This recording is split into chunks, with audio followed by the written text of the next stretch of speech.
안녕하십니까. 김경국TV 시작하겠습니다. 검찰이 드디어 문재인 정권 인사들에 대한 전방위 수사를 재개했습니다. 야권이 지금 윤석열 정권 탄핵에 공세에 초점을 맞추고 있죠. 그런 상황에서 여권 역시 대대적인 반격에 나서면서 정면 충돌 양상을 보이고 있습니다.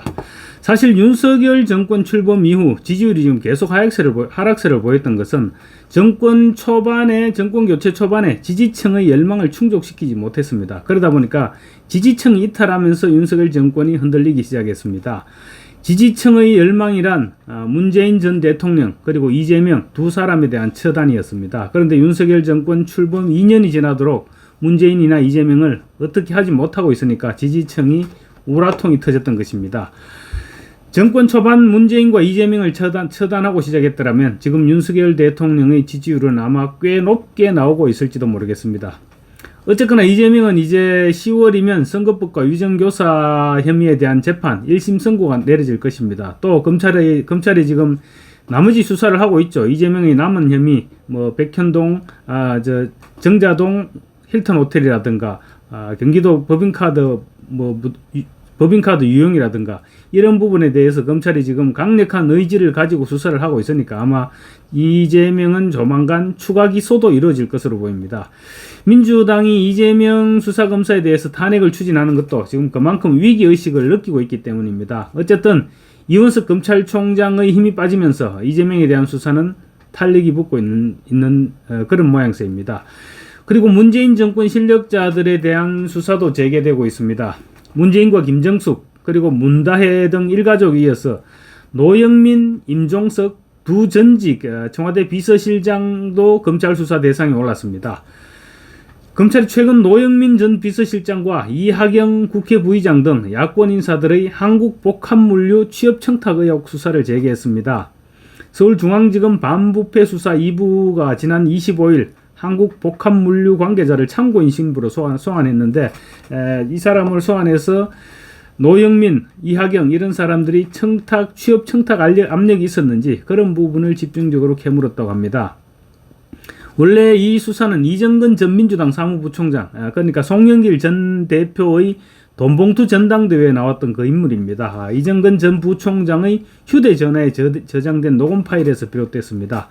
노영민 전 비서실장과 이하경 지금 현 국회 부의장입니다. 이 사람들이 한국복합물류의 지인 취업을 청탁했다는 의혹과 관련된 녹음 파일이 이정근 휴대전화에서 나온 것입니다. 이정근 전 부총장은 2020년 4월 총선에서 낙선하고 8월 한국복합물류 상근 고문으로 취업해서 1년간 재직하면서 약 1억 원의 연봉을 받았습니다. 검찰은 이전 사무부총장이 2020년 4월 총선에서 낙선한 직후 노 전 실장에게 이제 실장님 찬스뿐입니다. 이렇게 문자 메시지를 보낸 사실을 확인하고 지난해 3월 한국복합물류 등을 압수수색했습니다. 그런데 그 이후 사실은 수사가 스톱되어 있었습니다. 그런데 이번에 15개월 만에 다시 수사에 시동을 걸고 나선 것입니다. 검찰이 전 정권 고위 관계자들의 비리에 대해서 수사 의지를 보이고 있다는 그 자체가 지금 중요한 포인트인 것 같습니다. CJ 대한통운 계열사인 한국복합물류는 민간기업이기는 합니다. 그렇지만 국토교통부 소유 토지를 이용하고 있습니다. 그래서 정부의 입김이 작용할 여지가 큰 것으로 알려지고 있습니다. 검찰은 2020년 한국복합물류가 국토부의 추천을 받아서 이정근 전 더불어민주당 사무부총장을 고문으로 선임하는 과정에 노영민 전 비서실장이 부당한 영향력을 행사했다 이렇게 보고 있습니다. 검찰은 또 한국복합물류가 있는 경기도 군포가 지역구인 이학영 부의장과 한대희 전 군포시장도 의심하고 있습니다. 검찰은 이 부의장의 보좌관과 한 시장의 비서실장이 특정인의 취업을 위해서 한국복합물류에 부당한 영향력을 행사한 것으로 보고 있습니다. 검찰은 문재인 정부 때 민간기업의 취업을 압박한 다른 의혹들도 들여다보고 있는 것으로 지금 알려지고 있습니다. 전반적으로 보고 있다는 것이죠. 임종석 전 비서실장도 지금 수사 대상에 올라 있는 상태입니다. 임 실장은 울산시장 선거 개입 의혹과 관련해서 검찰의 재기수사 대상에 올라 있죠. 그리고 이와는 별도로 문재인 전 대통령의 사위 서모시의 타이이스타제 특혜 취업 의혹과 관련해서도 조만간 소환 조사를 받을 것으로 보입니다. 박영진 전주지검장이 최근 문재인 전 대통령의 전사위 서모 씨의 특혜 취업 의혹과 관련해서 지금 전주지검 형사 3부 전원을 투입했습니다. 굉장한 의혹을 보이고 있는 것입니다. 검찰은 일단 임 전 실장이 이상직 전 의원을 중소기업진흥공단 이사장에 내정하는 과정에 개입했다, 이렇게 보고 있습니다. 검찰 수사의 핵심은 문재인 전 대통령이 이스타항공 대표이던 이상직을 중소기업진흥공단 이사장에 임명하는 대가로 당시 사위이던 서모 씨를 이스타항공의 자회사인 타이스타젯에 취업시켰고, 그 후 문재인은 또 이상직을 전북 전주을에 공천을 하는 것으로 다시 보훈했다는 것입니다. 이게 지금 검찰 수사의 핵심 포인트입니다. 검찰은 지금까지의 수사를 통해서 중진공 이사장 공모가 나오기 이전에 2018년 초에 청와대 비공식 회의에서 이상직 전 의원을 이미 중진공 이사장에 내정했다, 그런 것으로 의심되는 정황을 확보했다고 합니다. 회의는 당시 비공개 회의는 조현옥 인사수석이 주재했고 또 임 전 실장도 참석했습니다.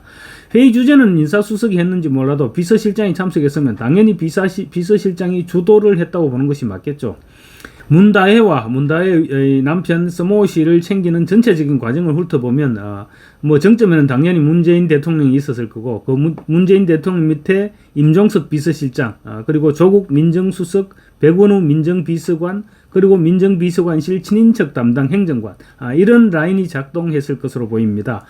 그리고 또 중소기업진흥공단 이사장직을 챙기려면 경제부처 담당 청와대 수석, 그리고 조현옥 인사수석 등도 개입했을 것입니다.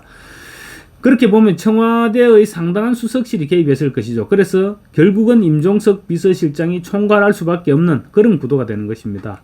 조국 당시 민정수석도 이미 검찰의 소환 조사를 받은 백원우 전 비서관이 개입했다면 당연히 백원우의 위선으로 당시 민정수석이던 조국이 몰랐을 리가 없겠죠. 그렇게 보는 것이 합리적일 것입니다. 울산시장 선거 개입 사건과 비슷하게 보면 될 것입니다. 울산시장 선거 개입 당시 청와대 7, 8개 수석실이 관여했고 당연히 임종석 비서실장이 총괄했겠죠. 총괄했고, 그리고 조국 민정수석이 중간 역할을 했습니다. 그런데 문재인 정권의 검찰은 임종석과 조국을 기소 대상에서 제외시켰습니다. 그렇지만 결국 두 사람 대해서 재기수사 명령이 내려졌죠. 똑같은 경우로 보면 될 것 같습니다.